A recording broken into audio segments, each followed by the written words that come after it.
Olá, pessoal! Sejam bem-vindos ao curso de férias oferecido pelo PET Química UFPE, certo? Nesse curso, nós iremos fazer uma revisão sobre alguns conteúdos e alguns conceitos que vocês já vivenciaram no ensino médio, mas que são importantes, né, serem reforçados para ter, assim, uma boa experiência aí cursando a cadeira de Química Geral, de Elementos de Química, tá certo? Eu me chamo Brenda e no vídeo de hoje nós vamos falar sobre modelos atômicos, certo? Então, a primeira questão diz o seguinte: considere os nomes dos cientistas, né, que estão na coluna da esquerda e os modelos atômicos que estão na coluna da direita, certo? Então, nós temos Dalton, Rutherford, Bohr, Thomson. Temos o modelo A, né, que diz o seguinte: está relacionado à descoberta do núcleo e seu tamanho relativo. O modelo B, né, define o átomo como sendo esférico, maciço e indivisível. E o modelo B é semelhante ao pudim de passos com cargas positivas e negativas em número igual. E o modelo D, né, que diz o seguinte, que os elétrons giram em torno do núcleo em determinadas órbitas. Bom, o comando da questão diz o seguinte: qual das sequências faz a associação correta? Então, temos a associação A, a B, a C e a D. Mas antes de analisar, vamos relembrar o que são cada um desses modelos, né? O que diz cada um desses modelos. Começando com John Dalton, né? O modelo proposto por ele, que diz o seguinte: que toda matéria é formada por átomos e que os átomos iguais, né, eles possuem propriedades iguais e o peso invariável. Então, um átomo de hidrogênio, segundo o modelo atômico de Dalton, sempre vai possuir o mesmo peso, certo? É invariável esse peso. E que nas reações químicas, os átomos eles permanecem inalterados. O modelo também traz, né, uma definição do que o átomo seria. O átomo seria uma esfera maciça, impenetrável, indestrutível e indivisível. E é justamente por essa definição de que o Dalton faz sobre o átomo que o modelo ficou conhecido como modelo da bola de bilhar. Bom, depois de Dalton, né, obviamente o modelo de Dalton possui algumas falhas, veio o modelo atômico de Thomson, né, que diz o seguinte: esse modelo ele obteve, né, ele construiu depois de algumas conclusões que ele obteve com base em alguns experimentos realizados com a ampola de Crookes, né, tubos de raios catódicos e tudo mais. E ele observou que os raios eles eram desviados por ação de campos, né, seja eletromagnéticos, magnéticos, enfim. E que a natureza dos raios era a mesma, independente da matéria que constituía aquele cátodo. Então foi aí que ele pensou: o átomo ele é constituído por uma partícula ainda menor de carga negativa, certo? E ele chama essas partículas de corpúsculos. Mas a gente sabe que mais para frente esses corpúsculos vão ser chamados de elétrons, né? O modelo atômico de Thomson ficou conhecido como o modelo de pudim de passas. Por quê? Porque ele dizia que o átomo ele era uma espécie de pasta positiva, uma pasta positiva esférica, com algumas partículas negativas incrustadas nessa pasta positiva. Mas, assim como o modelo de Dalton, o modelo atômico de Thomson apresentou também alguns aspectos errados, né? Nisso aí, explicava alguns fenômenos, mas não explicava outros. Então foi aí que surgiu o modelo de Rutherford, né? Foi o Rutherford que fez aquele experimento da dispersão de partículas alfas, certo? E que esse modelo diz o seguinte, que o átomo ele seria formado por um núcleo positivo, né? E esse núcleo positivo ele é muito menor do que a eletrosfera, né? Tanto é que ele vai dizer que essa eletrosfera é cerca de 10.000 vezes maior do que o núcleo do átomo. Mas esse núcleo ele contém quase toda a massa do átomo, né? Praticamente toda a massa do átomo. Né? E que ao redor desse núcleo, os elétrons eles estão descrevendo órbitas, né, circulares em altas velocidades, né, para não serem atraídos e caírem sobre o núcleo. Né? Obviamente, o modelo de Rutherford não conseguia explicar alguns fenômenos, como, por exemplo, a existência do espectro descontínuo, né, do espectro atômico. E foi aí que surgiu, né, o modelo de Bohr, né, o modelo de Bohr que já considerou alguns aspectos como a teoria de Planck, o efeito fotoelétrico de Einstein e também o próprio modelo de Rutherford, né? Então ele fez uma junção aí, né, e propôs um modelo atômico que dizia o seguinte, que os elétrons eles se movem ao redor do núcleo em órbitas circulares, né, e que essas órbitas circulares são chamadas de camadas ou níveis energéticos. Cada camada possui um nível energético, certo? E que quanto mais perto do núcleo, menor a energia associada a essa camada. E quanto mais distante essa camada se encontra do núcleo, mais energética essa camada é, certo? Então, o elétron ele não pode ficar entre essas camadas, ele precisa estar dentro de uma dessas camadas, não entre elas. Pronto.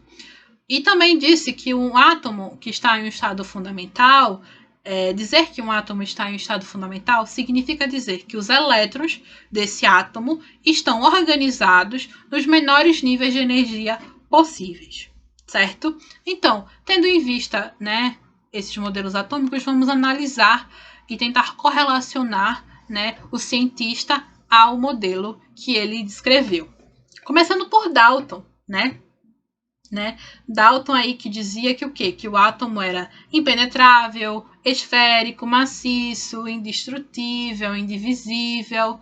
Então, podemos associar ele ao quê? Ao modelo B, né? Pronto. Rutherford, né?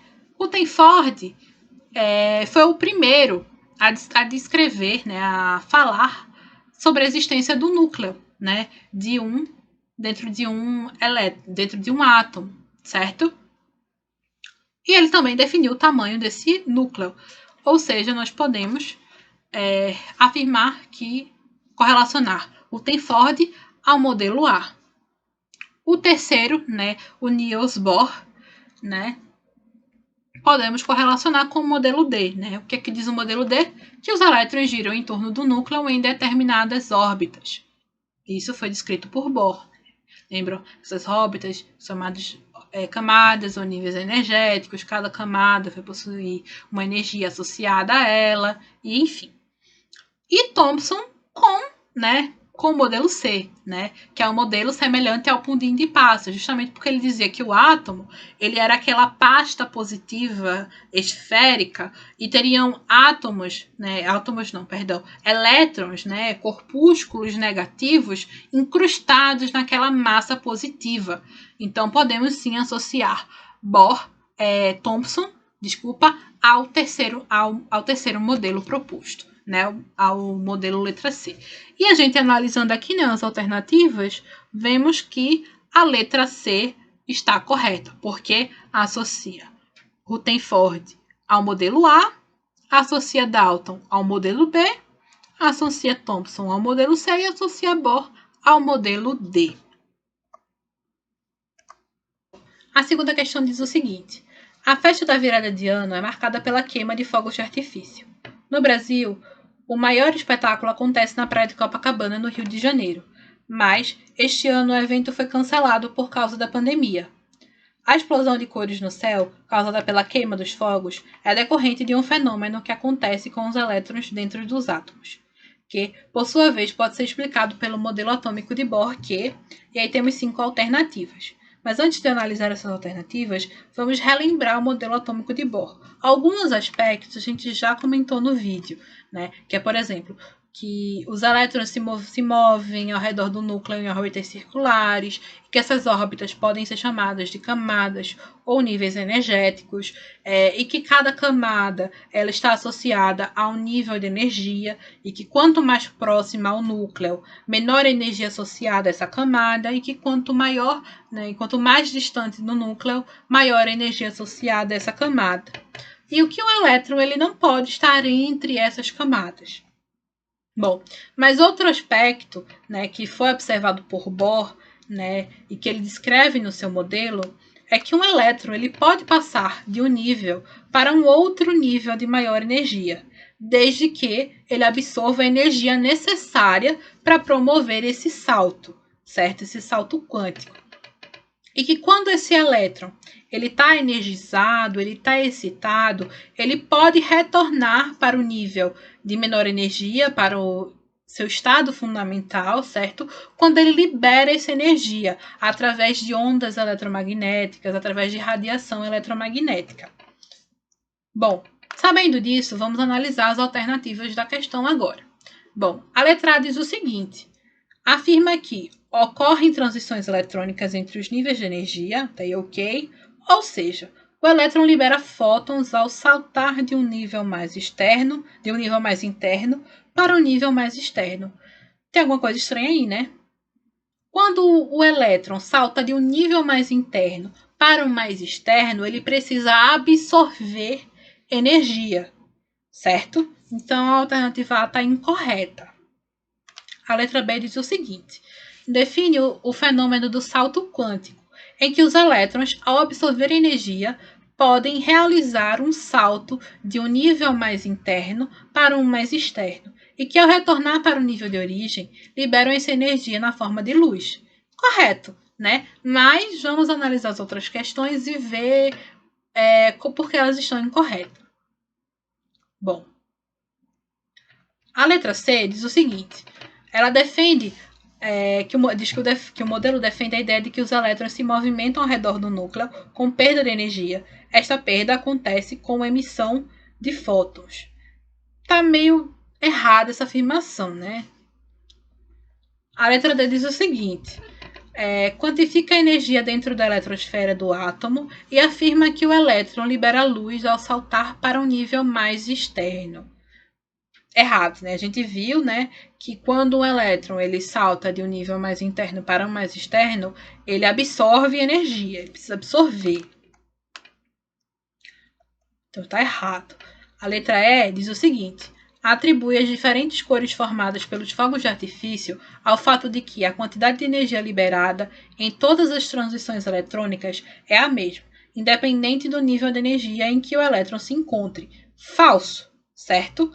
O elétron ele libera a quantidade de energia que ele absorveu. Se ele absorveu uma menor quantidade de energia, ele libera uma menor quantidade de energia. Se ele absorveu bastante energia, ele libera um quantitativo maior de energia. E que essa intensidade, né, emitida é que vai fazer com que exista a variação, né, de cores. Então, essa alternativa ela está incorreta. Ou seja, nossa alternativa correta é, de fato, a letra B. Olá, me chamo Júlia, também sou integrante do PET Química. Então vamos continuar com a nossa aula, né? Vamos para a questão 3. A questão 3 fala assim: o modelo probabilístico utilizado para o problema velocidade e posição do elétron é uma consequência do princípio de. Para a gente saber de quem é esse princípio, a gente precisa visitar agora um novo modelo atômico, tá bom? Que é o modelo de Schrödinger. Para o modelo de Schrödinger acontecer, teve outras duas novidades bem importantes aí que aconteceu antes dele, para fundamentar tudo, tá? Veio de Broglie em 1924, falando sobre a dualidade de onda e partícula, tá? Onde ele afirmou que a partícula, o elétron, ora se comportava como onda e ora se comportava como partícula, ou seja, como um corpo maciço com massa. Depois de de Broglie, lá em 1927, veio Heisenberg falando que não é possível determinar a velocidade e a posição da partícula, né, do elétron, ao mesmo tempo. E isso também consiste baseado na dualidade, né, que ora ela é onda, ora ela é partícula. E isso foi chamado princípio da incerteza. Grava aí. E aí Schrödinger veio, também baseado com esses cientistas, estudou e conseguiu determinar no átomo, né, onde era localizado o espaço de maior probabilidade de se encontrar o elétron. E ele chamou esses espaços de orbitais e nuvens eletrônicas, né? Orbitais ou nuvens eletrônicas. Descobrir esse feito, né, esse fato de um espaço que tinha maior probabilidade, fez com que a gente pudesse discorrer com algumas outras afirmações sobre o modelo atômico. Primeiro que são permitidas apenas certas funções de onda. Isso está totalmente relacionado com a quantização de energia que a gente viu lá, baseada no modelo de Bohr, tá? Onde cada função de onda vai corresponder a uma energia permitida para o elétron e vai estar de acordo com o modelo de Bohr lá, né, do átomo de hidrogênio, como eu acabei de falar. Baseado nisso, cada função ela vai representar um orbital, né, uma nuvem eletrônica, um orbital, e cada orbital vai ser descrito por números quânticos. Esses números quânticos vão nos informar o formato do orbital, o tamanho do átomo, a energia, tá certo? Esses números quânticos provavelmente vocês viram no ensino médio, mas a gente vai ver agora de novo, tá? E são 4 números quânticos, né? Onde a gente vai ter o número quântico principal, que é o N, vai representar o nível principal de energia do elétron. Depois a gente tem o quântico azimutal, que ele vai representar a geometria, o formato, como a gente observa aqui nessa imagem. Ele está relacionado com o número quântico principal. A gente também tem o número quântico magnético, que vai fornecer informação sobre a orientação dos orbitais no espaço. E o número quântico de spin, o ms, que descreve a rotação do elétron em torno do seu próprio eixo, tá bom? Então a gente volta para a questão 3, a gente falou demais, mas ela é bem simples. E ele quer que esse modelo aí de probabilístico de velocidade e posição é consequência do princípio de quem? É do princípio de Heisenberg, como a gente acabou de falar aqui, né? Onde ele disse que não é possível determinar a velocidade e posição ao mesmo tempo da partícula do elétron. Beleza? Essa sou eu. Então, bora para a questão 4, tá bom? A questão 4 vai servir como um tipo de resumo do que vocês viram com Brenda e do que vocês viram agora comigo. Então, bora para a afirmativa 1. Dalton chegou à conclusão da existência de átomos com base em observações químicas macroscópicas e não teve evidências diretas de existência de átomos. Verdadeiro ou falso? Verdadeira. Dalton foi o primeiro a mostrar esse modelo de forma científica, né? Teve evidências ali com base em análises macroscópicas, mas ele não teve uma evidência direta, uma evidência palpável, provas ali. Ele fundamentou toda a teoria dele, mas não teve evidências diretas. Até por isso que estava bem errado, né? A teoria dele. Mas a afirmativa é correta. Afirmativa 2. Os experimentos de Thomson sobre o comportamento dos raios catódicos em campos magnéticos e campos elétricos, proporcionaram a descoberta dos elétrons e permitiram que sua razão, carga e massa fosse medida. A gente já lembra logo do experimento de raios catódicos, como vocês estão vendo aqui. Tinha o polo positivo, o polo negativo, e ele conseguiu, a partir disso, descobrir que no átomo também tinha posições negativas e positivas. Então, essa afirmativa está correta. Afirmativa 3. O estudo de Rutherford mostra que o átomo tinha um núcleo denso carregado positivamente. A gente já lembra de outro experimento, que foi a da folha de ouro, certo? Onde ele emitiu partículas alfa e observou que parte dessas partículas desviavam, outras ricocheteavam e outras atravessavam, batendo no papel fotográfico, né? Então, o que acontece é que ele conseguiu perceber realmente que ali a partícula de ouro tinha um núcleo denso e as partículas alfas batiam e tinha esse comportamento. Então, essa afirmativa também está correta. Afirmativa 4. De Broglie, Heisenberg, Born, Bohr, Planck foram cientistas que colaboraram para a teoria quântica moderna. Correto, a gente acabou de ver isso. A teoria mais completa, né, moderna, de Schrödinger. Por fim, a dualidade onda-partícula, o princípio da incerteza, as funções de onda, a equação de Schrödinger e o princípio da exclusão de Pauli são contribuições recentes para a teoria atômica. Correto, a gente acabou de ver tudo isso agora.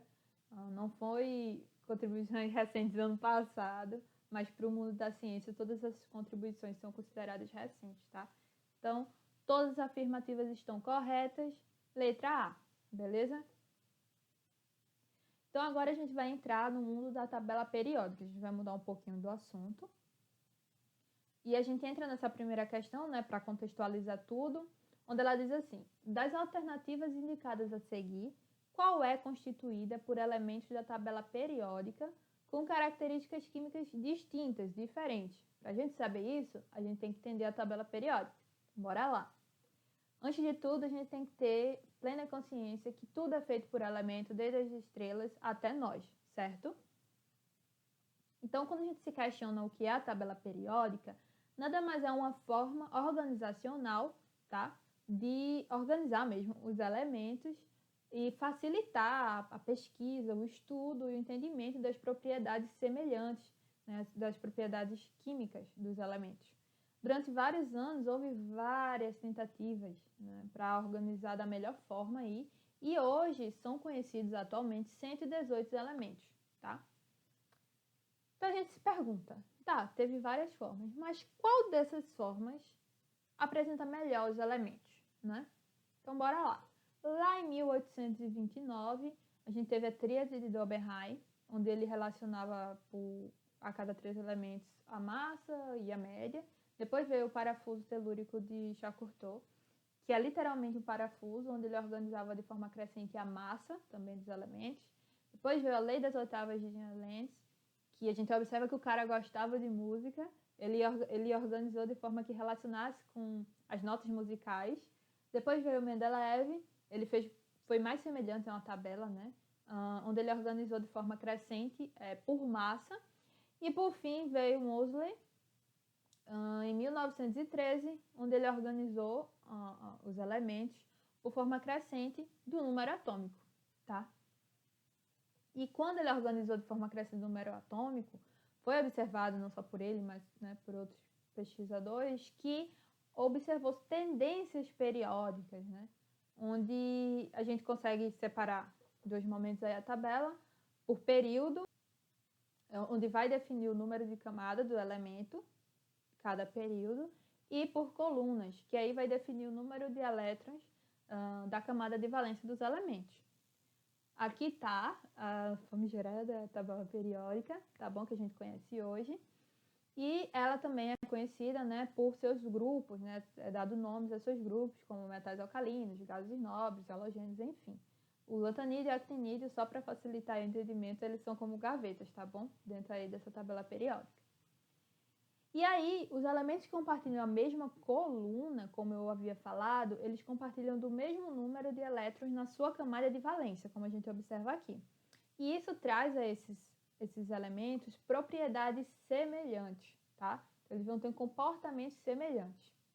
Já os elementos que compartilham o mesmo período, tá bom? Eles só vão compartilhar ali no sentido de número de camadas que é presente nesses átomos.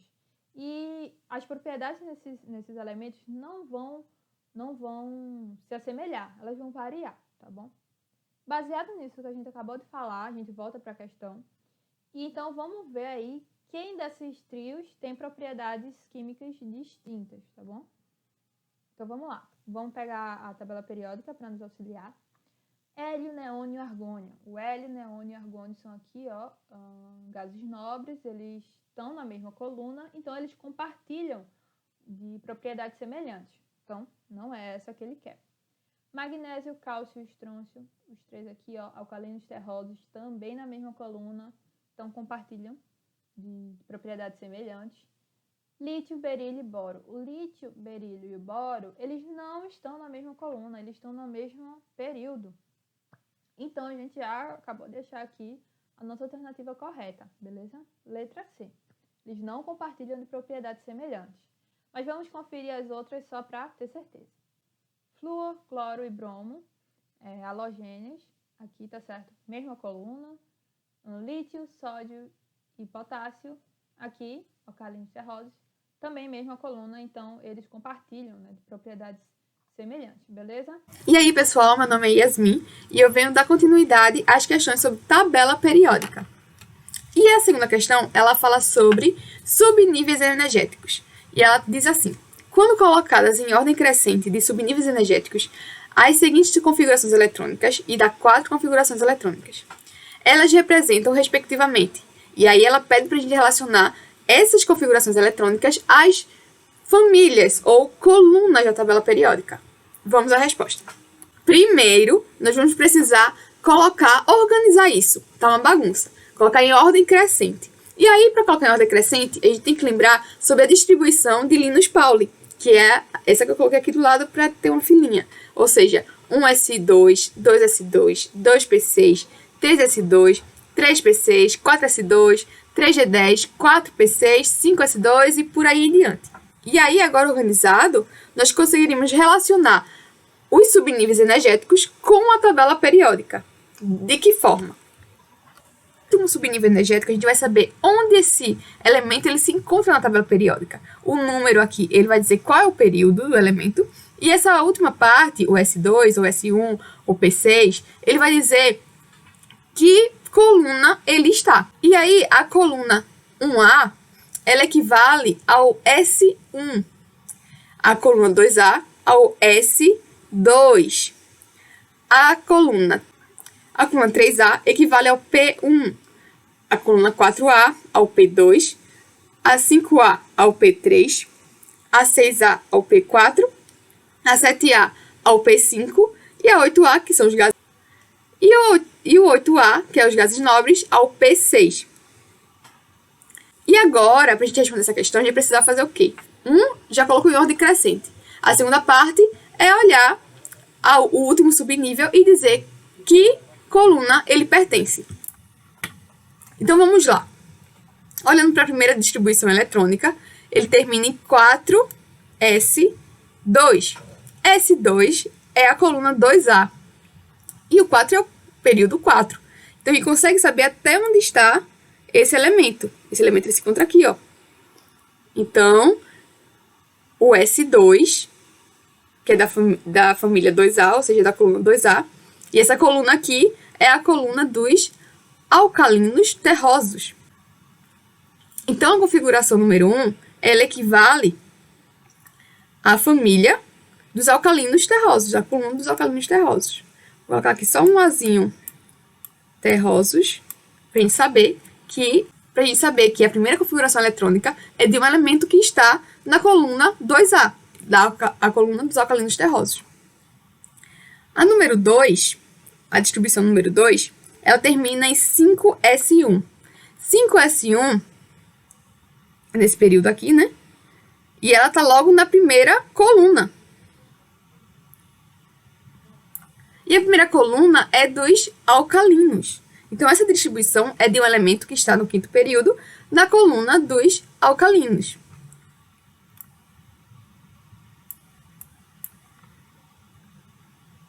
A distribuição número 3, ela termina em 4P6. P é nessa parte de cá. A de cá, que são os não metais. E o P6, ele é justamente da família 8A, que são os gases nobres.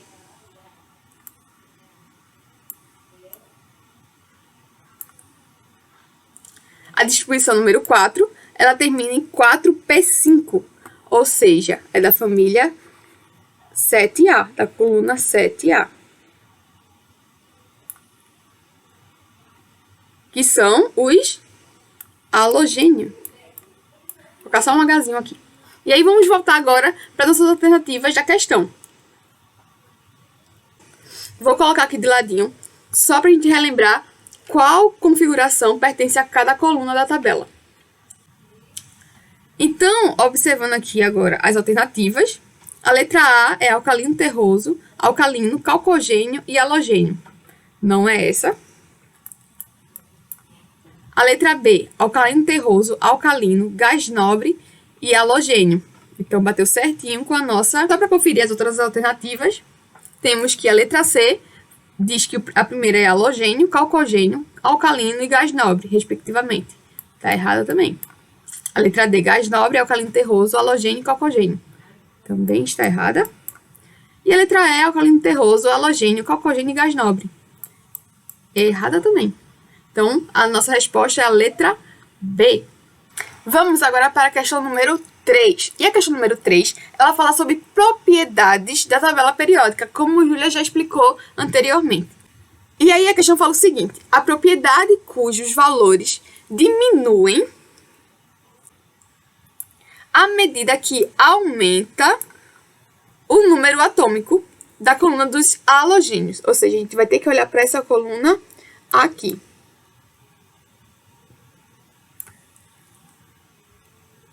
E aí, ele dá algumas opções. Primeiro, ele fala sobre a densidade da substância elementar. E o que é densidade? Densidade é massa sobre volume. E aí, à medida que vai aumentando o número atômico, também vai aumentando a massa molar. E de acordo com o que você vai aumentando a massa molar, você está aumentando a massa. Então, você está aumentando a densidade. Já que densidade é massa sobre volume. Você aumenta a massa, você está aumentando a densidade. Então, a razão aqui é aumento de número atômico para aumento de densidade. A letra A, ela já está errada, não é essa a resposta. A letra B, ele fala sobre a primeira energia de ionização do átomo. E a gente sabe que a energia de ionização, ela aumenta de baixo para cima e da esquerda para a direita. Então, se a gente olhar aqui, o número atômico, ele está aumentando o quê? De cima para baixo.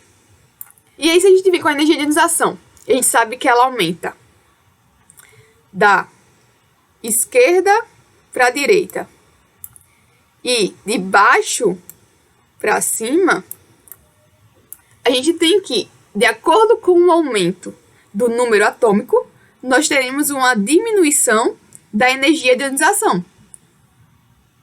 Então, essa letra B, ela está correta.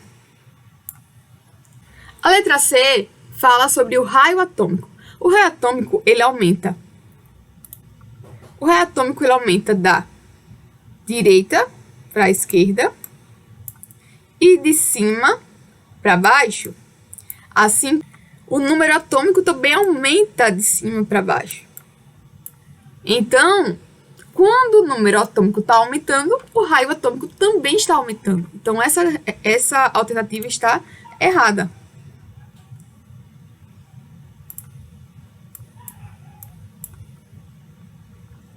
E sobre a temperatura de ebulição da substância e a temperatura de fusão da substância. A gente pode explicar essas duas de uma vez só, porque elas estão erradas. Veja só, se o aumento do número atômico aumenta a massa molar, vai ser necessário mais energia para que a gente consiga mudar esse composto de fase. Então, a temperatura de ebulição e a temperatura de fusão, ela aumenta de acordo com o aumento do número atômico. Logo, a letra D e a letra E, elas estão erradas também. Vemos que a letra B é a única opção certa. Espero que vocês tenham entendido. Essas foram as questões sobre tabela periódica. Qualquer dúvida, vocês podem deixar aqui nos comentários desse vídeo e pode seguir para a próxima aula. Tchau!